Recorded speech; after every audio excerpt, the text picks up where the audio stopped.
Listen closely. The last man lives longest. What does that say? It says that under the last man's dominion, which has now begun, we are by no means approaching an end, a final age, but that the last man will, on the contrary, have a strangely long staying power. And on what grounds?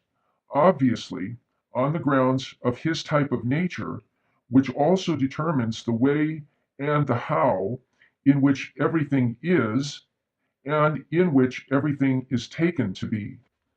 For the animal rationale, the type of nature consists in the way he sets up everything that is, as his objects and subjective states, confronts them, and adjusts to these objects and states as his environing circumstances. What sort of ideas are they with which the last man is concerned?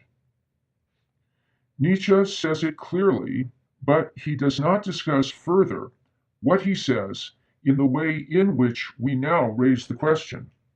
What type of idea forming is it in which the last men linger? The last men blink. What does that mean? Blink is related to Middle English blenchen, which means deceive, and to blinken, which means gleam or glitter. To blink, that means to play up and set up a glittering deception, which is then agreed upon as true and valid, with the mutual tacit understanding not to question the setup. Blinking, the mutual setup, agreed upon, and in the end, no longer in need of explicit agreement, of the objective and static surfaces and foreground facets of all things as alone valid and valuable. A setup with whose help man carries on and degrades everything. People still hold the view that what is handed down to us by tradition is what in reality lies behind us, while in fact it comes toward us because we are its captives and destined to it. The purely historical view of tradition and the course of history is one of those vast self-deceptions in which we must remain entangled as long as we are still not really thinking. That self-deception about history prevents us from hearing the language of the thinkers.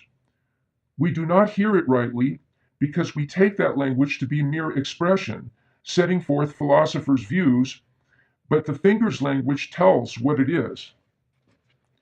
To hear it is in no case easy.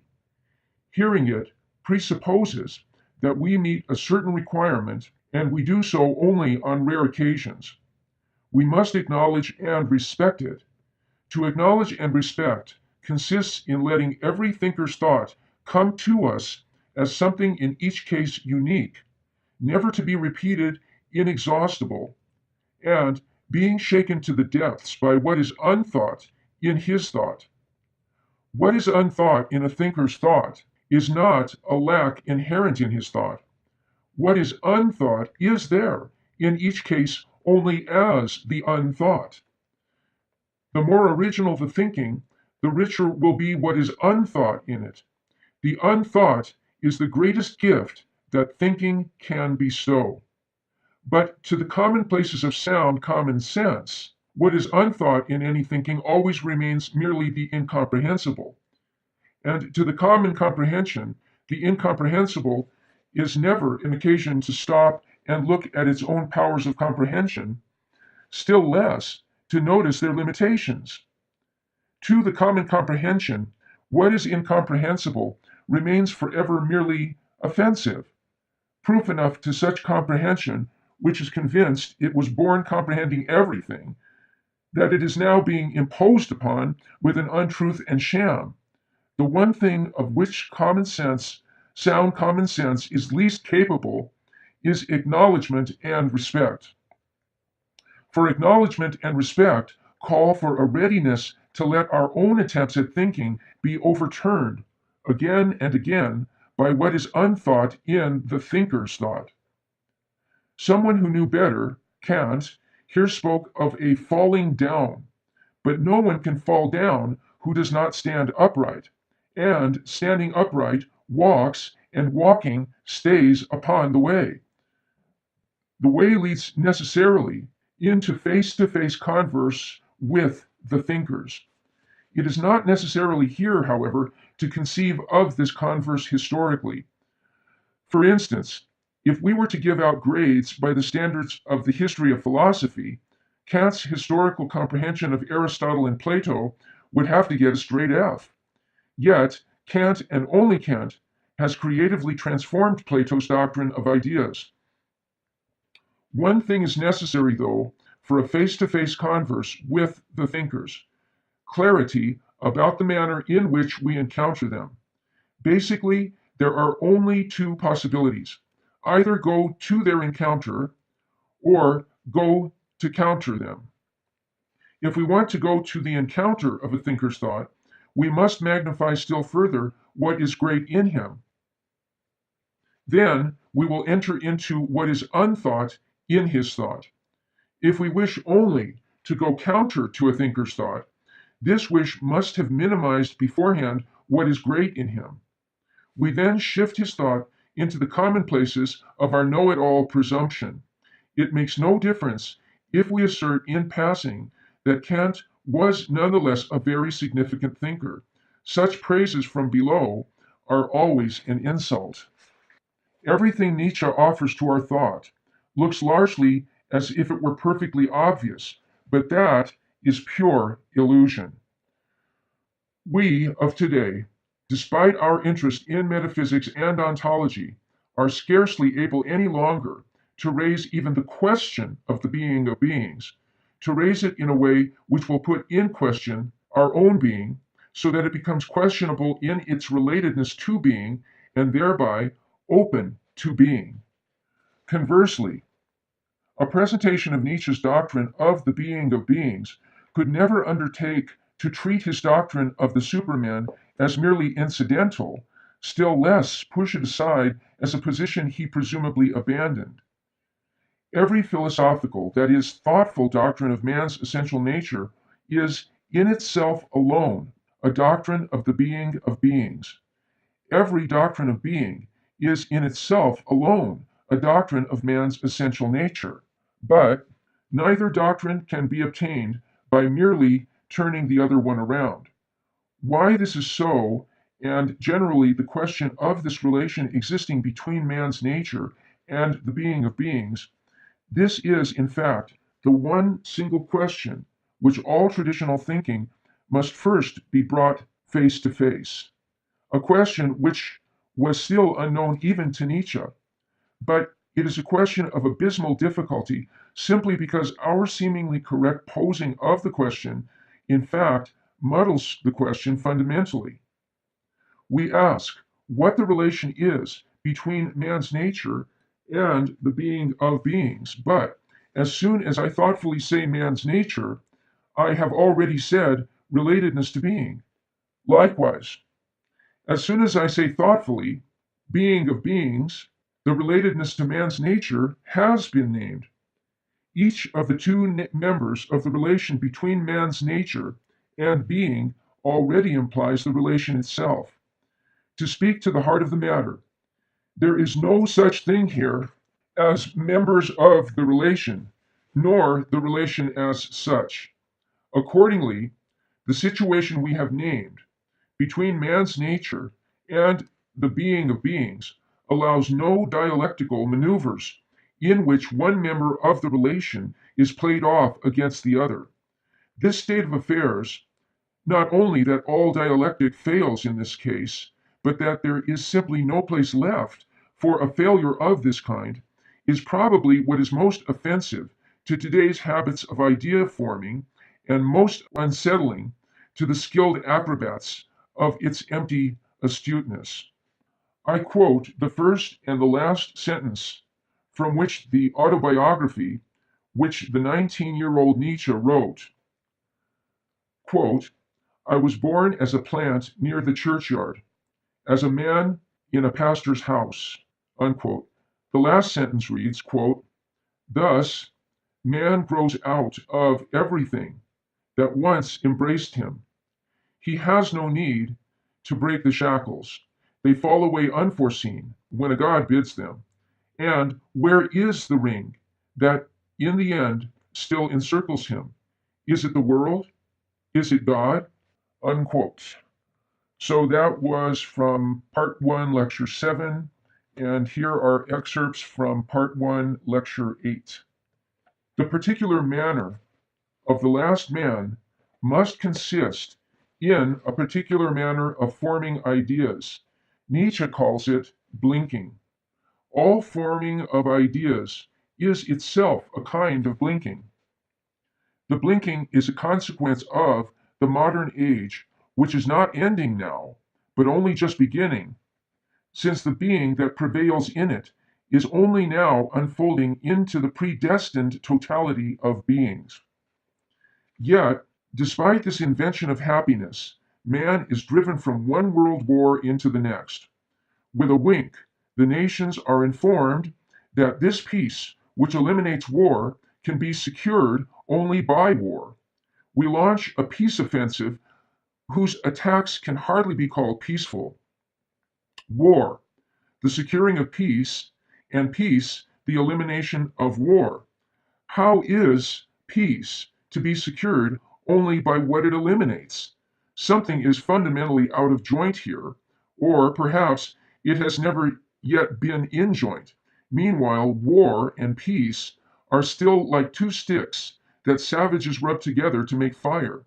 Meanwhile, the last man must move in a realm of ideas which blink at everything and can do nothing else but blink. The congresses and conferences, committees and subcommittees, are they anything other than the blinking organizations of blinking arrangements of distrust and treachery? Even though Heidegger was supposedly an unrepentant Nazi, and I can show you documentation, you can find it yourself online, that he was sorry about it, in private at least. And these statements obviously apply to the Nazis. Any decision in this realm of ideas must, by its very nature, fall short. Shrouded in the shadows of an unearthly world destiny, despite all the unspeakable suffering, all the distress that all too many men endure, the pain does not yet reach man in his essence. We feel no pain. This blinking way of forming ideas, there prevails in that realm a particular relation that will not allow man to let being in its essence be. At bottom opposes everything that is and as it is in order to depose and decompose it. This is the pursuit of thought by man so far. Part 2 of Thus Spoke Zarathustra, 1883, entitled On Deliverance, says, "The spirit of revenge, my friends, has so far been the subject of man's best reflection, and wherever there was suffering, there punishment was also wanted." Unquote. The pursuit of thought, the formation of ideas of man so far, is determined by revenge, the onset, the attack. But if Nietzsche wants another and higher man, what then will be the bridge which leads to the way passing across? Nietzsche gives the answer in the section on the tarantulas. Quote, "For that man be delivered from revenge, that is the bridge to the highest hope for me, and a rainbow after long storms." Unquote. If you're looking for a repudiation of Nazism in the writings of Heidegger, I think it's right there, that quote from Nietzsche. The thinker's thinking would thus be the relatedness to the being of beings. If we follow what the thinker Nietzsche thinks, we operate within this relatedness to being. We are thinking.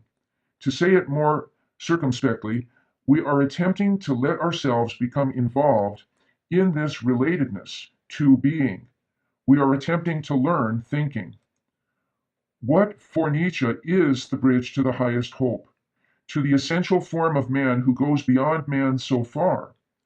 That bridge is for him the deliverance from revenge.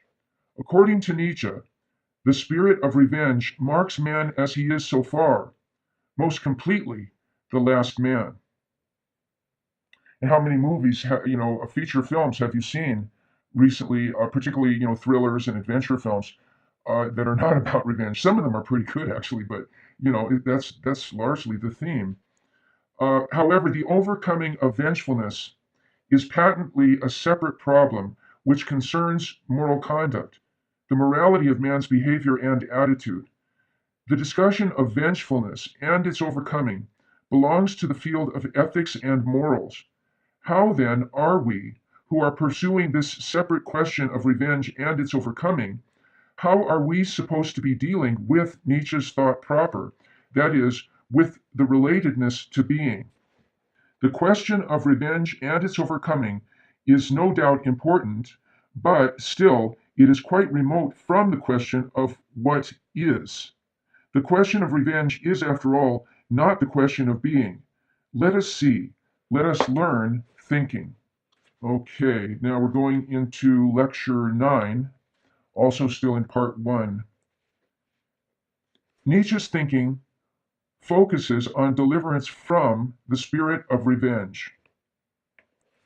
It focuses on a spirit which, being the freedom from revenge, is prior to all mere fraternization, to all peace efforts, and all warmongering. Prior to that other spirit which would establish and secure peace by pacts. The space of this freedom from revenge is prior to all pacifism and equally to all power politics. It is prior, again, okay, a repudiation of Nazism in case you missed that one. It is prior to all weak do-nothingism and shirking of sacrifice and to blind activity for its own sake. The space of freedom from revenge is where Nietzsche sees the Superman's essential nature. That is the space toward which he who crosses over is moving, the Superman, Caesar with the soul of Christ. Nietzsche's thinking focuses on the spirit of freedom from revenge. This is his alleged free thinking. If we will just keep this basic trait of his thought in mind, however vaguely, the prevailing image of Nietzsche, which is already deeply rooted in the current views, is bound to crumble. We are trying to mark out the way of him who crosses over, that is, the passage and transition from the last man to the Superman. We are asking for the bridge from the one to the other. The bridge, in Nietzsche's own words, is the deliverance from revenge. Nietzsche's discussions do indeed move in the traditional conceptual framework of ethics and psychology, but in substance, Nietzsche thinks with a view to the question of how the being of beings as a whole is determined, and how it concerns man. Our nature is already open to the claim of being, a necessary though not sufficient condition for saving us, and yet precisely when thinking plies its proper trade, which is to rip away the fog that conceals beings as such, it must be concerned not to cover up the rift. Through the rift, torn consciousness is open to admit the absolute. This holds true for thinking. The torn condition keeps the way open into metaphysics. In order to understand that and how, Nietzsche from the very start thinks of revenge and the deliverance from revenge in metaphysical terms, that is, in the light of being, which determines all particular beings, we must note in what form the nature of the being of beings makes its appearance in the modern era. The form of the nature of being, which we have in mind, has found its classical formulation in a few sentences which Schelling wrote in 1809 in his philosophical investigation concerning the nature of human freedom and its object. The 3 sentences that follow are expressly set off in Schelling's text by a hyphen from what went before, further emphasizing their fundamental importance. They run, quote, "In the final and highest instance, there is no being other than willing. Willing is primal being, and to it alone, willing, belong all primal beings' predicates."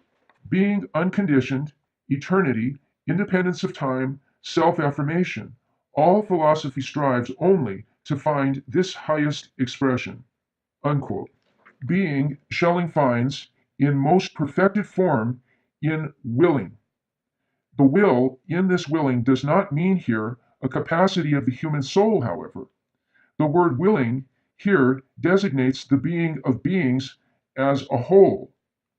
My own aside here, he's not talking about your precious free will. That's not what he's getting at here. It will remain strange as long as we remain strangers to the essential and simple thoughts of Occidental metaphysics.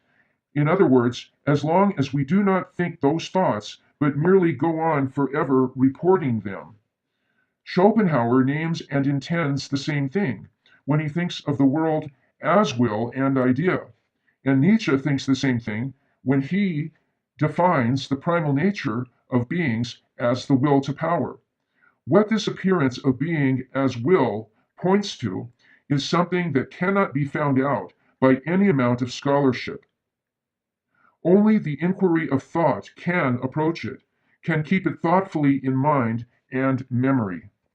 Man's being, which now means of the will, must emphatically appear as a willing.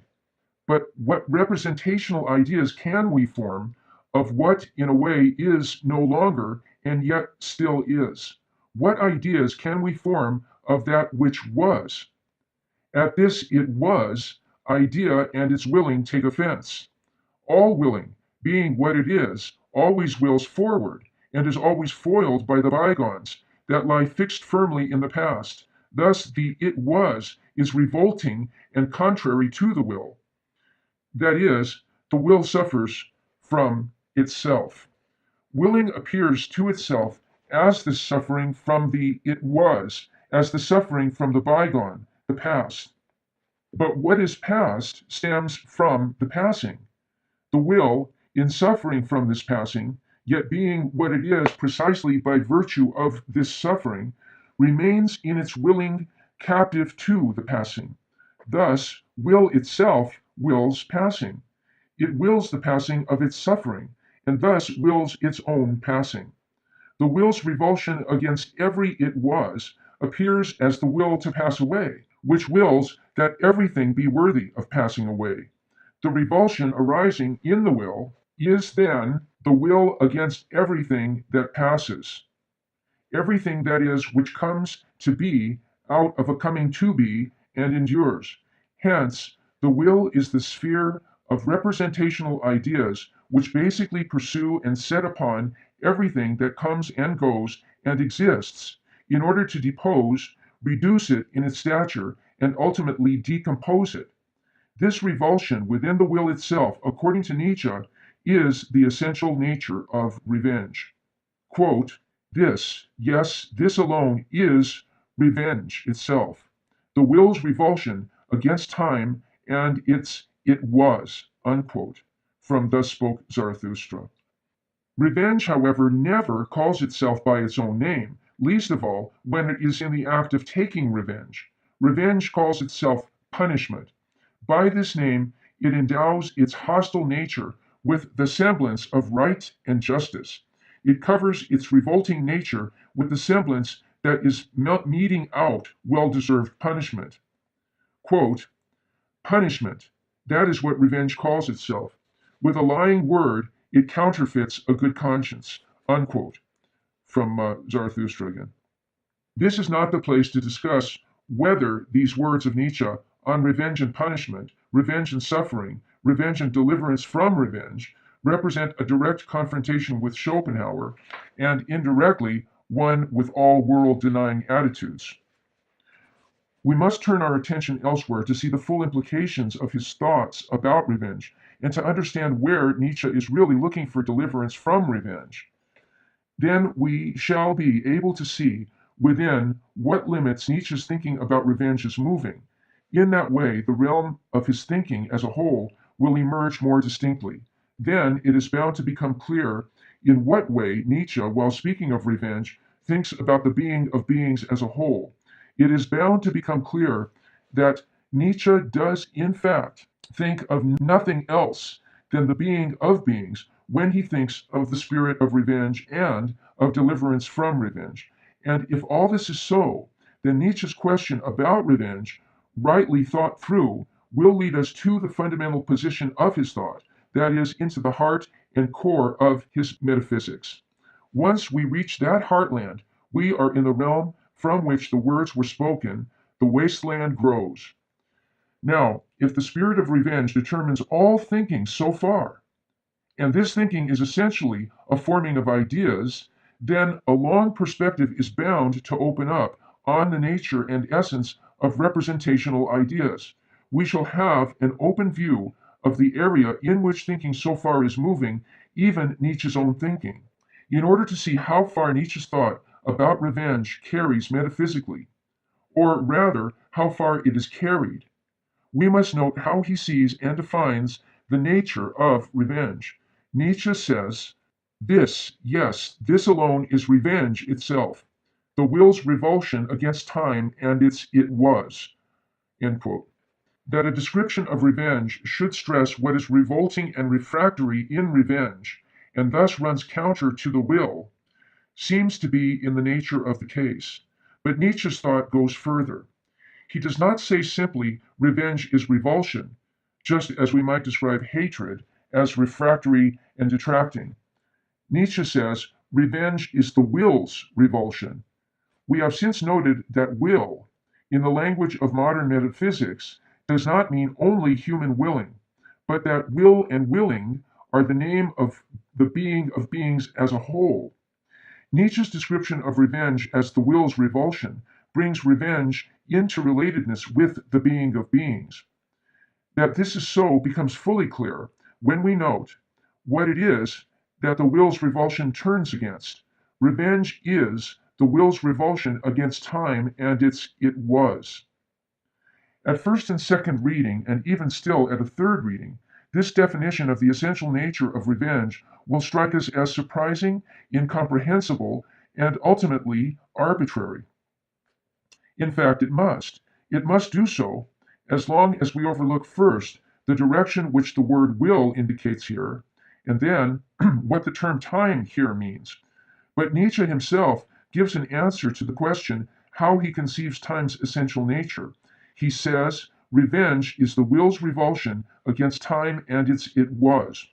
We must think through the statement of Nietzsche with as much care as if we were dealing with one of Aristotle. And as concerns the definition of the essential nature of time, we are indeed faced with a statement of Aristotle. Of course, Nietzsche did not have Aristotle in mind when he wrote down his statement, nor do we mean to suggest that Nietzsche is beholden to Aristotle. A thinker is not beholden to a thinker. Rather, when he is thinking, he holds on to what is to be thought, to being. Only insofar as he holds on to being can he be open to the influx of the thoughts which thinkers before him have thought. This is why it remains the exclusive privilege of the greatest thinkers to let themselves be influenced. The small thinkers, by contrast, merely suffer from constipated originality and hence close themselves off against any influx coming from afar. Nietzsche says revenge is the will's revulsion against time. He does not say against something temporal. He does not say against a specific characteristic of time. He says flatly, revulsion against time. Of course, the word and its it was follow directly. That means, does it not, against the it was in time. We shall here be reminded that time includes not only the it was, but also the it will be and the it is now. Certainly, time includes not only the past, but also the future and the present. Nietzsche, then, by stressing the it was, does intend time in a particular respect, and not time as such in general. But what about time? After all, it is not a bundle in which past, future, and present are wrapped up together. Time is not a cage in which the no longer now, the not yet now, and the now are cooped up together. How do matters stand with time? They stand thus. Time goes. And It goes in that it passes away. The passing of time is, of course, a coming, but a coming which goes in passing away. What comes in time never comes to stay, but to go. What comes in time always bears beforehand the mark of going past and passing away. This is why everything temporal is regarded simply as what is transitory. This is why the "it was" does not mention just one out of time's three sectors. Rather, the true endowment which time gives and leaves behind is what has passed away, the "it was." Time gives only what it has, and it has only what it is itself. Therefore, when Nietzsche says that revenge is the will's revulsion against time and its "it was," he does not just single out some particular determinant of time, but he describes and defines time in respect of what distinguishes it in its total time character, and that is its passing away. The word "and" in Nietzsche's phrase "time and its "it was" is not just a conjunction to add some particular. This "and" here signifies as much as "and that means." Revenge is the will's revulsion against time, and that means against the passing away and its past. This characterization of time as a passing away, a flowing away, in succession, the emergence and fading of every now that rolls past, out of the not yet now into the no longer now. The characterization, accordingly, of the temporal as the transitory, all this together is what marks the idea of time that is current throughout the metaphysics of the West. Quote, "For that man be delivered from revenge, that is for me the bridge to the highest hope." End quote. Whether this highest hope, of which Nietzsche is thinking, still leaves room for hope, or whether it does not, on the contrary, carry within itself the real devastation, is something we cannot make out as long as we fail to risk crossing over the bridge with Nietzsche. The crossing over the bridge, however, is not just one step in Nietzsche's thought among many others. This crossing of the bridge is the one real step, and here that means always the sole step of the entire thinking in which Nietzsche's metaphysics is developed. The purpose of the present lecture is to help us join Nietzsche in this one step of his thought. The bridge is the deliverance from revenge. The bridge leads away from revenge. We ask, where? It leads where there is no more room for revenge. That cannot be just any place, nor is it. The passage across the bridge leads us to the peak of Nietzsche's metaphysics. Deliverance from revenge remains from the outset partly determined by what revenge itself is. For Nietzsche, revenge is the fundamental characteristic of all thought so far. That is to say, revenge marks the manner in which man so far relates himself to what is. Nietzsche thinks of the nature of revenge in the light of this relation. Merely by relating himself to what is, man places and faces beings in their being. Seen in the light of what is, the facing, the idea of beings, always goes beyond beings. For instance, when we are facing the cathedral, we are faced not just with a church, a building, but with something that is present in its presence. But the presence of what is present is not finally and also something we face, rather it comes before.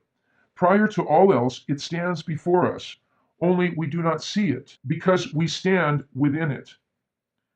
It is what really comes before us, the facing, the idea of what is, judged from what is always beyond what is.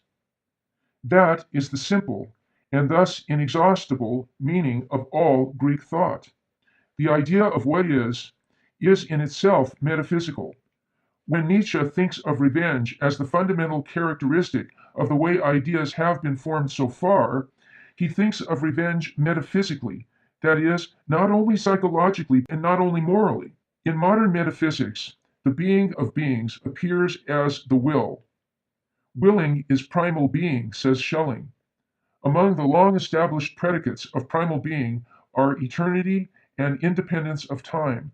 Accordingly, only that will is primal being, which as will is independent of time and eternal. But that does not just mean the purely external indication that the will occurs constantly and independently of time. Eternal will does not mean only a will that lasts eternally.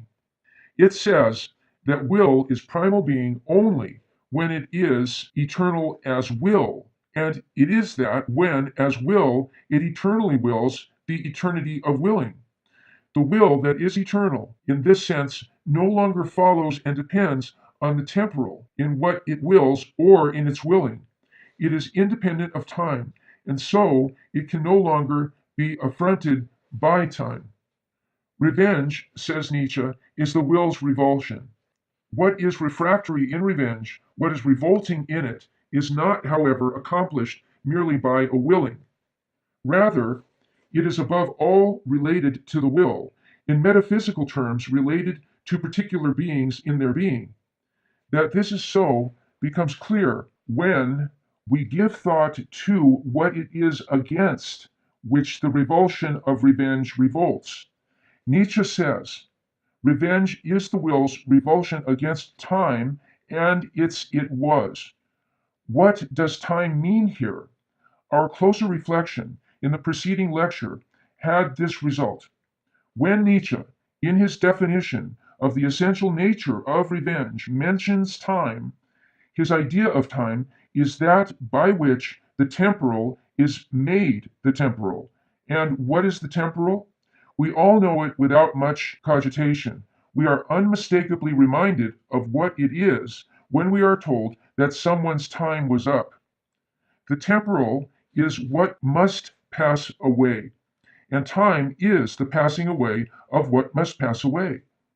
This passing away is conceived more precisely as the successive flowing away of the now out of the not yet now into the no longer now.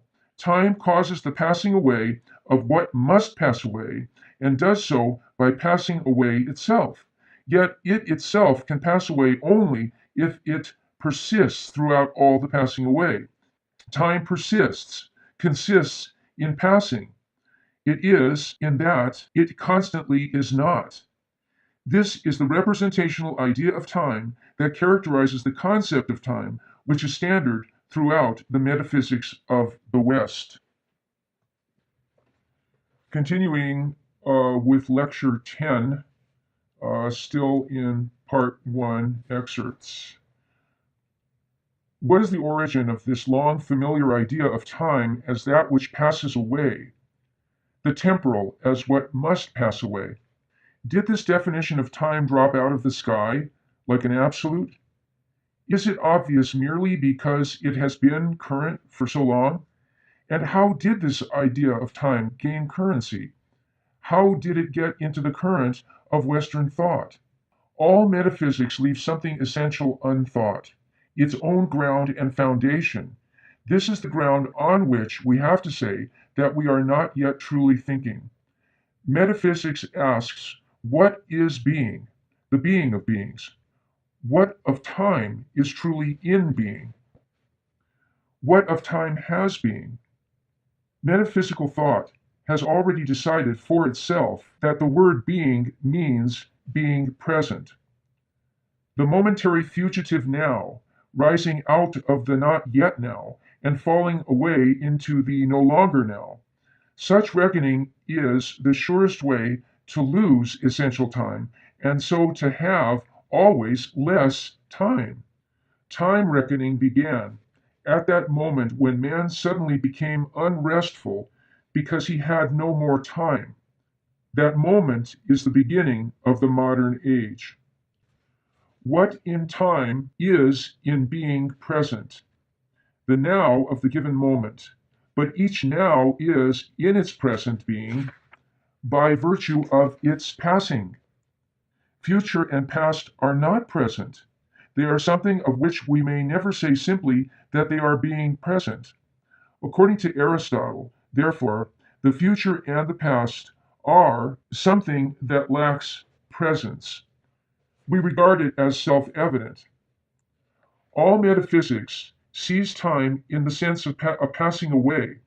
What must pass away cannot be the ground of the eternal. What about being as the present now? Is not this definition of being ruled by the view of presence, the present, ruled, that is, by the view of time and of a time of such a nature as we could never surmise, let alone think, with the help of the traditional time concept? What about being and time then?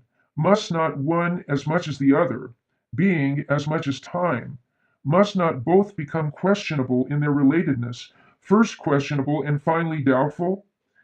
And does not this show then that something was left unthought at the very core of the definition which is regarded as guiding all Western metaphysics, something essential in the nature of being?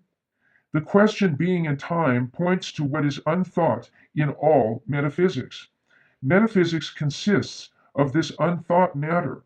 What is unthought in metaphysics is therefore not a defect of metaphysics. Still less may we declare metaphysics to be false or even reject it as a wrong turn, a mistake, on the grounds that it rests upon this unthought matter. Revenge, for Nietzsche, is the will's revulsion against time. This now means revenge is the will's revulsion against the passing away and what has passed away, against time and its it was. The revulsion of revenge is against that time which makes everything dissolve in the it was, not against the mere passing of time, but against the past, against the it was. Just as there lies concealed in all hatred the abysmal dependence upon that from which hatred at bottom always desires to make itself independent, but never can, and can all the less the more it hates. Deliverance from revenge is not liberation from all will, for since will is being, deliverance, as the annulment of willing, would lead to nothingness. Deliverance from revenge is the will's liberation from what is revolting to it, so that the will can at last be will. What is revolting to the will fades away when the past does not freeze in fixed rigidity. The will becomes free from what revolts it when it becomes the passing away, bringing back what is gone, when it steadily wills the going and coming of everything, when it wills the constant recurrence of every it was. Then the will wills the eternity of what is willed, its own eternity. Will is primal being. The highest product of primal being is eternity. The primal being of beings is the will, as the eternally recurrent willing of the eternal recurrence of the same. The eternal recurrence of the same is the supreme triumph of the metaphysics of the will that eternally wills its own willing. Deliverance from revenge is the transition from the will's revulsion against time and its it was to the will that eternally wills the recurrence of the same, and in this willing wills itself as its own ground. Deliverance from revenge is the transition to the primal being of all beings. As the will of the eternal recurrence of the same, the will can will in reverse, for it will never encounter in that direction any fixed bygones that it could no longer will. The will of the eternal recurrence of the same frees willing of any possibility to encounter anything revolting. It wills return and recurrence. Christian dogma knows of another way, repentance, to the deliverance from the it was only if it maintains faith. Sin is the lack of faith, the revolt against God as the Redeemer. If Nietzsche does not take the Christian road of repentance, Nietzsche's interpretation of revenge is based on being as will. Deliverance from revenge is the bridge crossed by him who goes across. Where does he go, he who goes across? He goes where there is no more room for revenge as the revulsion against what merely passes away. He who goes across goes toward the will that wills the eternal recurrence of the same, toward the will which, being this will, is the primal being of all beings. The Superman surpasses man as he is by entering into the relatedness to being, being which, as the will of the eternal recurrence of the same, eternally wills itself and nothing else. The Superman goes toward the eternal recurrence of the same because that is where his essential nature is rooted. Nietzsche cast the Superman's being in the figure of Zarathustra. Who is Zarathustra? He is the teacher of the eternal recurrence of the same. The metaphysics of the being of beings, in the sense of the eternal recurrence of the same, is the ground and foundation of the book Thus Spoke Zarathustra. Even in the early drafts and the conclusion of the work, Nietzsche says it clearly. Quote, Zarathustra proclaims the doctrine of recurrence, unquote, and, quote, Zarathustra, out of the Superman's happiness, tells the secret that everything recurs, unquote. But because the relation between being and human nature carries all things, in that it brings being's appearance, as well as man's essential nature, to fruition, therefore, the relation must find expression at the very beginning of Western metaphysics. The relation is mentioned in the principal statements made by Parmenides and Heraclitus. What they tell us does not just stand at the beginning. It is the beginning of Western thought itself, a beginning that we still conceive in an all too artless and all too uninitiated fashion, only as a part of history. Nietzsche's interpretation of the nature of revenge is metaphysical. The nature of revenge as will, and as revulsion against the passing away, is conceived in the light of will as primal being, the will which wills itself eternally, as the eternal recurrence of the same. This is the thought which carries and determines the inner movement of the work Thus Spoke Zarathustra. The work moves in the style of a steadily increasing hesitation. That style is not a literary device, it is nothing less than the thinker's relatedness to the being of beings which must find expression. The thought of the eternal recurrence of the same is Nietzsche's weightiest thought in a twofold sense. It is the most strenuous to think, and it has the greatest weight. It is the heaviest thought to bear. And while we must guard in every respect against taking this weightiest thought of Nietzsche too lightly, we still will ask, does the thought of the eternal recurrence of the same, does the recurrence itself bring with it deliverance from revenge? In The Will to Power, it says, quote, that everything recurs in the extremest approximation of a world of becoming to the world of being, the high point of meditation, end quote. That's from Nietzsche. It is the matter itself which is named by the term the eternal recurrence of the same that is wrapped in a darkness from which even Nietzsche had to shrink back in terror. In the earliest preliminary sketches of Thus Spoke Zarathustra, there is found a notion which truly contains the motto for the kind of writings that Nietzsche himself published after Zarathustra. There, Nietzsche says, quote, we did create the heaviest thought. Now let us create the being to whom it will be light and blissful. To celebrate the future, not the past. To write the mythos of the future. To live in hope, blissful moments. And then to draw the curtain shut again and turn our thoughts to firm and present purposes, end quote. The thought of the eternal recurrence of the same remains veiled, and not just by a curtain. However, the darkness of this last thought of Western metaphysics must not mislead us, must not prompt us to avoid it by subterfuge. Fundamentally, there are only two subterfuges. Either we say that this Nietzschean thought of the eternal recurrence of the same is a kind of mysticism and does not belong in the court of thought, or else we say, this thought is already as old as the hills. One thing remains, however, to which every thinker must give thought.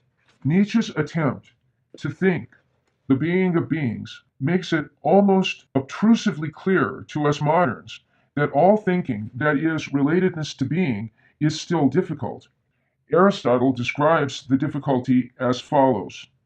Quote, just when it is with bat's eyes in respect of daylight, so it is with our mental vision in respect of those things which are by nature most apparent. End quote. That is, the presence of all that is present. The being of beings is the most apparent, and yet we normally do not see it, and if we do, only with difficulty.